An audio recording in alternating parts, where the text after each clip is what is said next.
Hola, hoy vamos a hablar entonces de la organización celular de la corteza cerebral, pero vamos a hacer una distinción particular en el neocórtex, que va a ser el tipo de corteza que vamos a estudiar el día de hoy. Esto dado que la corteza tiene una división filogenética. Las cortezas más antiguas reciben el nombre de alocórtex y esas cortezas se dividen en arquicórtex y paleocórtex. En el encéfalo humano, los representantes de este tipo de corteza son el hipocampo y partes de la corteza olfatoria, que nosotros vamos a estudiar a profundidad en la sección correspondiente al sistema límbico. Por eso ese tema lo vamos a dejar allí por hoy. Este tipo de corteza se caracteriza porque tiene alrededor de tres láminas histológicas, tres láminas celulares, ¿cierto? Es una corteza más primitiva. Sin embargo, existe una corteza que se llama corteza de transición, que comienza a presentar un mayor número de láminas celulares y así se distingue. Este es el caso de lo que llamamos mesocórtex, que sería el segundo tipo de corteza, y cuyos representantes en nuestro cerebro pueden ser algunos sectores del giro del cíngulo o también la corteza entorrinal. Y por último nos vamos a encontrar con la corteza que vamos a estudiar hoy, una corteza prototípica en nosotros, que es el neocórtex o neocorteza, también conocido como isocorteza, y que se caracteriza porque tiene las células organizadas en 6 láminas histológicas que vamos a estudiar hoy a profundidad. Entonces, habiendo hecho énfasis en que hoy vamos a estudiar solo neocórtex, comencemos. Vamos a distinguir en el neocórtex dos tipos celulares. Como en todas las partes del sistema nervioso, unas células Golgi tipo 1 o de proyección y unas células Golgi tipo 2 o interneuronas. Las células Golgi tipo 1 de la corteza cerebral se conocen como neuronas piramidales y tienen como pocas variaciones morfológicas, más bien sí en tamaño, pero digamos que es un grupo que es bastante parecido entre ellas, aunque uno pudiese categorizarlos de maneras muy finas, que no son objetivo pues de este curso. Por otro lado, vamos a tener que ellas corresponden a un 70 a un 80% de la población celular total de la corteza cerebral y son el eje funcional. Son aquellas en las cuales, digamos, está construida la base circuital de la corteza y de la cual depende principalmente todo lo que son los productos emergentes o procesos que surgen a partir de la actividad del sistema. Entonces van a ser la base funcional o el eje del sistema. Están acompañadas por un grupo de interneuronas, la mayoría de ellas GABAérgicas, que ejerce una regulación muy fina de la función de la neurona piramidal a diferentes niveles de su estructura y por lo tanto controlando de manera diferencial las entradas y la salida de la piramidal. Estas interneuronas constituyen un grupo que va entre un 20 y un 30% de la población total de la corteza cerebral en cuanto a la celularidad. Entonces, este primer grupo de neuronas piramidales es un grupo de células, como ya mencionamos, de proyección, cuya morfología es una morfología piramidal con una base, un ápice. Del ápice surge una dendrita apical que se extiende largamente hasta las láminas superiores, en algunos casos, en la mayoría, hasta la lámina 1, que es la lámina más superficial de la corteza cerebral, y está ramificada ampliamente. Asimismo, va a tener unas dendritas basales que salen de su base, como el nombre lo indica, y que se extienden horizontalmente. El axón de la piramidal surge de la base y se distribuye hacia la sustancia blanca para llegar a otros sectores de corteza o a sectores subcorticales. Como les he mencionado, es una célula altamente conectada, por lo tanto es espinosa y está ampliamente ramificada. Tiene pocas modificaciones si uno no es muy minucioso con su morfología. De las modificaciones, digamos, a destacar son las que se presentan en la lámina 6, porque estas no tienen la orientación espacial que suelen tener las piramidales en la corteza. Una piramidal en la corteza, una piramidal de láminas de la 1 a la 5 suele ser una piramidal muy organizada, donde la dendrita apical se va a dirigir hacia arriba y va a estar ubicada totalmente de forma perpendicular a la superficie. Si la superficie fuese esta y yo pudiera trazar una línea en este sentido sobre la pía, la dendrita apical vendría absolutamente perpendicular a la pía, de tal manera que si yo tengo la pía, pero luego tengo un surco y me voy metiendo por allí, la piramidal también va girando y conserva esa perpendicularidad que maneja siempre en relación con la pía madre. es una característica de ellas. Sin embargo, hay unas piramidales en la lámina 6 que no están tan derechitas en relación con la pía, sino que pueden estar un poquito torcidas en relación con la pía o pueden estar incluso invertidas en relación con la pía. Y eso se da por la salida de los axones de ellas mismas en la lámina 6 que genera un poco estos cambios morfológicos en las piramidales o de posición. Son cambios más relacionados con posición. Por otro lado, en cuanto a variantes de piramidales, no hay muchas tampoco. Hay unos cambios en la morfología de las células piramidales de la corteza visual primaria, con la aparición de las llamadas células mitrales que pueden tener dos dendritas apicales, dos picos hacia arriba. Y pues por eso se llaman mitrales, parecen un poco una mitra de las autoridades religiosas, ¿cierto? Y están las neuronas de von Economo, que las estoy mostrando en el recuadro superior izquierdo, y son células que se cree que son especializaciones de células piramidales y se han relacionado con procesos de cognición social en varias especies, muy numerosas en el humano de forma comparativa. Y son de un tamaño incluso superior a las neuronas piramidales. Se cree que son también entonces glutamatérgicas, como las piramidales, y facilitan procesos de excitación. Bueno, en cuanto al grupo de las interneuronas, habíamos mencionado que la mayoría eran GABAérgicas. ¿Por qué hemos dicho la mayoría? Porque resulta que hay una excepción a la regla que hay que mencionar antes de hablar del grupo grande de interneuronas. Hay una interneurona que tiene algunas características distintas al resto y es un grupo de células que se llaman células estrelladas espinosas. Las interneuronas suelen ser GABAérgicas, este tipo de célula no lo es glutamatérgica y adicionalmente las interneuronas tienden a tener poca densidad de espinas, tienden a ser lisas y esta célula no lo es altamente espinosa porque es altamente conectada. Es el blanco principal de las aferencias talámicas específicas. Entonces, ellas van a ser, digamos, las células que van a iniciar el circuito cortical canónico que va a permitir la activación de los sectores corticales dependiente de las entradas que vengan de sectores como el tálamo. De esta manera no podrían ser inhibitorias porque no se generaría la activación circuital. Encontrando este tipo de lógica entendemos por qué tienen una posición exclusiva en la lámina a la cual llegan las entradas talámicas específicas, que es la lámina 4, y por qué tienen un carácter excitatorio y una alta densidad de espinas. El resto de las células o interneuronas GABAérgicas deben estudiarlas a profundidad en su video de interneuronas y las vamos a mencionar aquí solo a modo de hacer una integración en la conectividad al interior de la corteza cerebral. Entonces observemos esta conectividad intrínseca que tiene un eje funcional, que es la neurona piramidal, que va a estar localizada en diferentes láminas, excitatoria. Y esa neurona piramidal mayoritaria, un 70 a un 80%, viene a ser modulada por un grupo de neuronas que corresponde a un 20 a un 30% solamente de la celularidad cortical, pero que tienen una diversidad muy alta, de tal manera que hay células que hacen contactos sinápticos directamente sobre el segmento inicial del axón, como las células en candelabro, o sobre el soma, como las células en cesta, que también pueden hacer sinapsis eléctricas entre ellas para tener, digamos, una actividad sincrónica y desencadenar efectos inhibitorios entre varias células en cesta.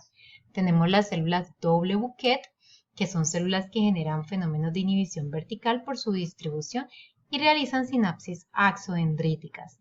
Asimismo, están las células de Martinotti que se pueden distribuir de la lámina 2 a la 6 con axón ascendente y que suelen hacer sinapsis axodendríticas en las dendritas apicales de las piramidales que llegan a la lámina 1.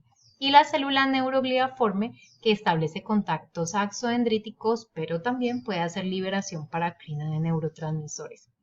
Asimismo, tenemos las neuronas horizontales de Cajal de localización exclusiva en la lámina 1 y con mayor densidad en los periodos del desarrollo embrionario. Este sería el grupo más representativo de interneuronas GABAérgicas que vamos a encontrar al interior de la corteza cerebral. Las interneuronas entonces tienen un tamaño menor porque su axón es más corto y recorre distancias entonces menores. Esto suele ser un punto, digamos, de comparación para la mayor parte de las células neuronales. Un soma grande, un axón largo, distancias o trayectos largos. Entonces, las piramidales van a tener mayor tamaño que las interneuronas como regla general. Considerando eso, nosotros vamos a poder hacer una separación de las láminas histológicas de la corteza cerebral dependiendo de la cantidad de piramidales o de interneuronas que tenga. Aquellas láminas, mejor, en las cuales predominen las piramidales se van a llamar láminas piramidales. No quiero decir que allí no haya interneurona, digo predominen porque allí también vamos a encontrar otros tipos celulares, pero la mayoría van a ser piramidales. Y aquellas láminas donde predominen las interneuronas se van a llamar láminas granulares porque las células se ven más pequeñas con forma de gránulos. Y a estas células pues se les suele llamar así por su característica a la microscopía óptica. Entonces vamos a mirar las láminas corticales partiendo desde la pía hacia la profundidad hasta llegar a la sustancia blanca subcortical. Comencemos entonces con la lámina más superficial, que sería la lámina 1, que también se conoce como lámina molecular. Lo que está diagramado en el dibujo corresponde exclusivamente a somas de neuronas. Aquí no se muestra o digamos no se trata de representar ningún otro elemento, sino somas neuronales. Como podemos ver, la lámina molecular se caracteriza porque la densidad de somas neuronales es bajita, siendo muchos de ellos neuronas horizontales de Cajal-Retzius. Y por otro lado, el número de procesos es muy amplio, entonces aunque no los tenemos representados allí, debemos imaginar que eso es un sector lleno de cables donde vamos a encontrar axones, sobre todo axones de las neuronas de Martinotti, llegando a ser sinapsis axodendrítica, y también dendritas, sobre todo la parte terminal de las dendritas apicales de las piramidales, con su árbol extenso llenando todo este sector. O sea que es un sector donde los procesos sinápticos son amplios y se llevan a cabo muchos procesos moleculares, por lo cual recibe su nombre. La segunda lámina de superficie a profundidad se conoce como la lámina granular externa.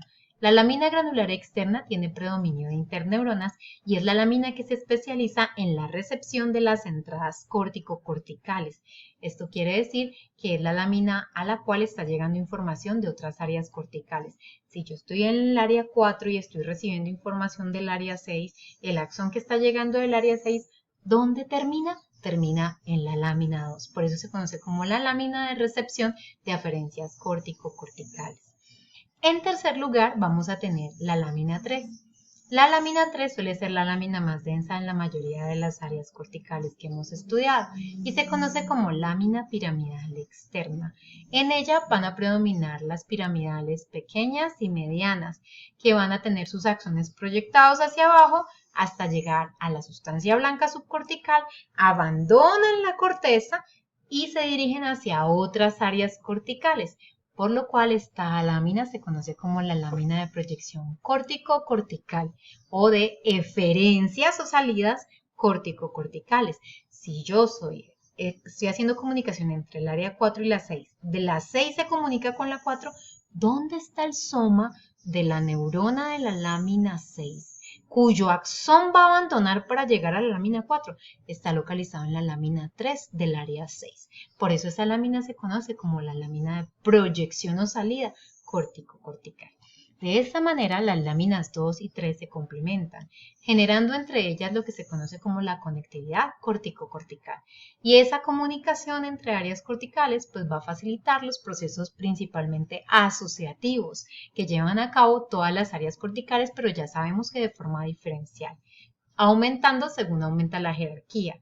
Más procesos asociativos una secundaria que una primaria y más una terciaria que una secundaria. Entonces estas láminas pues van a estar muy asociados con ese tipo de funcionamiento según las áreas y asimismo su densidad comparativa entre áreas va a aumentar dependiendo de la calidad asociativa del área. Al conjunto de estas tres láminas se les conoce como láminas supragranulares. Ahorita vamos a comprender un poco por qué se da esta denominación. Entonces sigamos. La lámina 4 se conoce como la lámina granular interna. La lámina granular interna, como su nombre lo indica, tiene predominio de interneuronas. Aquí es donde están localizadas las células estrelladas espinosas que habíamos dicho que era la excepción a las reglas de las interneuronas. Las únicas interneuronas glutamatérgicas en la corteza y además las únicas que tienen una alta densidad de espinas dendríticas. En ese sentido, esta lámina se va a considerar como la lámina de la recepción de las aferentes tálamo-corticales específicas. Entonces van a recibir la información que venga de núcleos talámicos de forma específica a un área cortical dada, de un núcleo motor del tálamo a un área motora de la corteza, de un núcleo sensitivo del tálamo a un área sensitiva de la corteza. Estas láminas son muy grandes en las áreas que están más diseñadas para recibir información, como las áreas sensitivas primarias, y es bastante más delgada en aquellas áreas que están más especializadas en emitir información o en general control, como las áreas motoras primarias. Sin embargo, en nosotros los primates, esta lámina siempre está presente. No hay cortezas agranulares puras, sino que existen láminas que son muy pequeñitas, láminas 4, en aquellas áreas que son motoras. Y hay una tendencia a mencionarlas como cortezas agranulares. Sin embargo, siempre terminan siendo un poco disgranulares más que agranulares. Y por el otro lado, pues las láminas, las áreas sensoriales van a tener una lámina 4 robusta, de tal manera que estas cortezas suelen llamarse cortezas granulares por la presencia densa de esta lámina. Vamos a seguir y nos vamos a enfrentar entonces a la lámina 5. La lámina 5 tiene piramidales grandes, más grandes que todos los que hemos visto hasta ahora en la corteza. Y los axones, por lo tanto, se van a proyectar a distancia. Se conoce como la lámina de proyección córtico-subcortical, llegando pues a todos los llamados sectores subcorticales de forma representativa, el estriado, los núcleos del tallo cerebral, incluido el puente para comunicarse con el cerebelo, todo lo relacionado con la médula espinal y la neurona motora inferior. Entonces, esta va a ser una lámina que va a generar aquellas conexiones a mayor distancia y por eso los somas de las neuronas van a ser más grandes.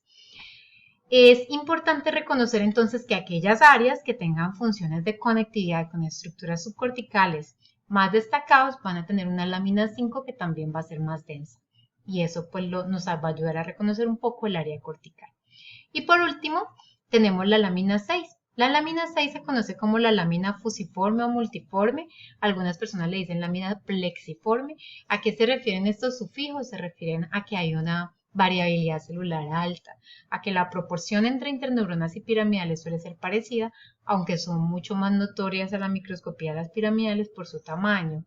Y estas piramidales de la lámina 6 son las llamadas modificadas, que habíamos dicho que podían estar torciditas o que podían estar invertidas, ¿cierto? Porque por allí ya iban saliendo los axones.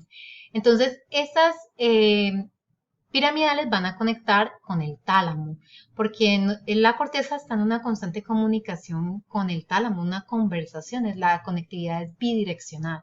Entonces la corteza ejerce un control talámico y el tálamo ejerce un efecto eléctrico también sobre la corteza. Entonces es una conectividad en forma de circuito córtico tálamo cortical. Por lo tanto, a esta lámina 6 se le conoce como la lámina de conexión córtico-talámica. Y va a ser bien importante.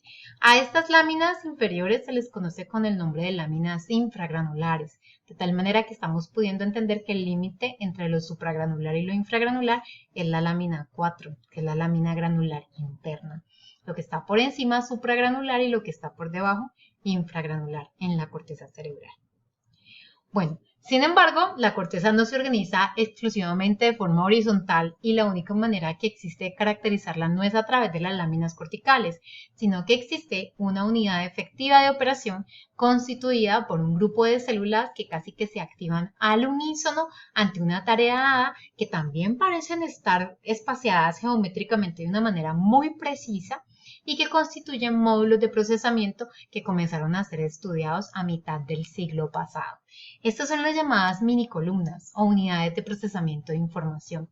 Estas unidades de procesamiento de información entonces van a estar formados por diferentes grupos celulares dependiendo del área cortical. Van a haber unas minicolumnas que tengan mayor celularidad que otras, porque ellas van variando en su conformación y su caracterización dependiendo del sector cortical del que estemos hablando. La que yo estoy mostrando en la diapositiva pertenece a la corteza visual primaria. De hecho, lo podemos ver porque tiene una lámina 4 bastante amplia en su distribución, incluso con subsectores, cuyo estudio pues no es propósito de este video. Entonces vemos representados como lágrimas, lo han hecho en este esquema, las piramidales, y aquí sí es notorio para ustedes algo que yo quería mostrar y ser muy evidente, y es que las piramidales son la mayor parte del grupo celular de la corteza cerebral. Estos son los fascículos dendríticos que forman sus dendritas apicales, y esta es la distribución entonces que yo les decía casi matemática. Hay una distancia de neuropilo entre ellas que es casi exacta. Dependiendo del tipo de corteza va a tener un grosor diferente, pero siempre hay un ajuste matemático específico. Y en forma de círculos se ha dibujado las interneuronas, que serían un baño externo que permitiría el ajuste de esa unidad de procesamiento mini columna a través de los procesos inhibitorios axodendríticos, axosomáticos o axoaxónicos que estuvimos mirando en las diapositivas anteriores. Bueno, en cuanto a las entradas y a las salidas que hay en los diferentes sectores de corteza, es importante destacar lo siguiente. La corteza cerebral se conecta principalmente con ella misma. Créanlo o no, es el centro de procesamiento más complejo de información y la mayoría de sus productos son productos de conectividad intrínseca.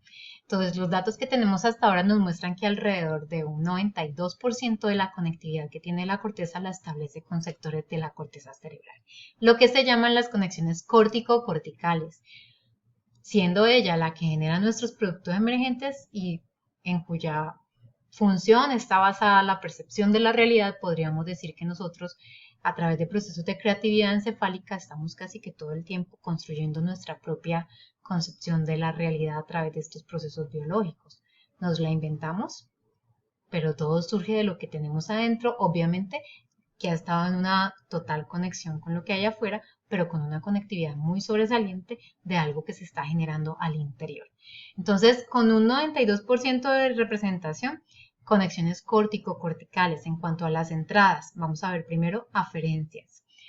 Obviamente pueden ser del mismo hemisferio, de áreas del mismo hemisferio, que son las llamadas conexiones asociativas, o de áreas del hemisferio opuesto, que son las llamadas conexiones comisurales, que se pueden dar a través de cualquiera de las comisuras.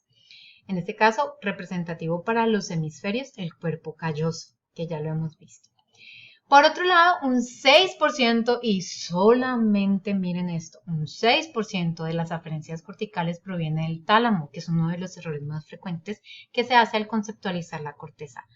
Solo un 6% viene del tálamo, que a su vez ha sido relevado desde los sistemas sensoriales periféricos. Entonces, nuestro contacto con la realidad termina no siendo tan impactante dentro del procesamiento cortical. Es bien, es la única fuente, o sea que es lo que va a determinar lo que se procese adentro.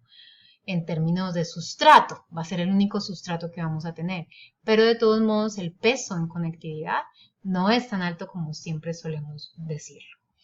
Aparte de estas conexiones del tálamo que se dividen en específicas e inespecíficas y que son glutamatérgicas, vamos a encontrar la conectividad que proviene de amplios sectores subcorticales y que genera un efecto de modulación sobre la corteza cerebral. Con lo que hemos estudiado hasta este momento, podemos tener clarísimo que la corteza produce dos tipos de neurotransmisores: glutamato, producido por las piramidales principalmente, y GABA, producido por las interneuronas principalmente. Pero nosotros siempre estamos hablando del efecto de la dopamina, la serotonina, la noradrenalina sobre la corteza cerebral. ¿De dónde vienen esos neurotransmisores? Como lo vimos en neurotransmisores, vienen de núcleos, sobre todo localizados en el tallo, cuyos axones llegan hasta la corteza cerebral, la invaden y son las llamadas conexiones extrínsecas que recibe la corteza. Esos neurotransmisores que vienen de afuera, que la bañan y que la modulan o la modifican. Entonces, esa influencia moduladora va a provenir de sectores como el hipotálamo a través de fibras hipotálamo corticales, como sectores como la sustancia negra pars compacta y el área tegmental ventral, que envían dopamina hasta la corteza cerebral a través de la vía nigroestriatal y mesolímbico cortical, el locus ceruleus, que envía noradrenalina a la corteza cerebral, los núcleos de RAFE, que a través del sistema RAFE telencefálico le envían serotonina a la corteza cerebral, y los núcleos basales de telencéfalo, como el caso del núcleo basal de Meynell, que envía acetilcolina a la corteza cerebral. Si la corteza cerebral de entrada se va a estar conectando mayoritariamente con ella misma, obviamente de salida también. Entonces, la principal diferencia de la corteza cerebral es la misma corteza cerebral y priman las conexiones córtico-corticales, igualmente asociativas y comisurales. Tenemos entonces ya de allí para abajo otros tipos de conectividad. Está el control que se ejerce sobre el tálamo, que es bastante amplio para lograr una estricta relación con el medio a través de este control córtico-talámico. Están las fibras córtico-estriatales que van a ir hasta los núcleos de la base. Están las fibras córtico-hipotalámicas que van a ejercer influencia sobre el hipotálamo. Las fibras córtico-pontinas y córtico-nucleares que van a ir hasta el tallo cerebral para ejercer influencia sobre núcleos específicos de pares craneales o hacer relevo en el puente para luego ejercer influencia sobre el cerebelo en su totalidad. Y por otro lado tenemos las fibras córtico-espinales que van a actuar sobre neuronas motoras inferiores localizadas en la médula espinal. Y con eso hemos cubierto la conectividad aferente y eferente de la corteza cerebral en términos generales. Muchas gracias.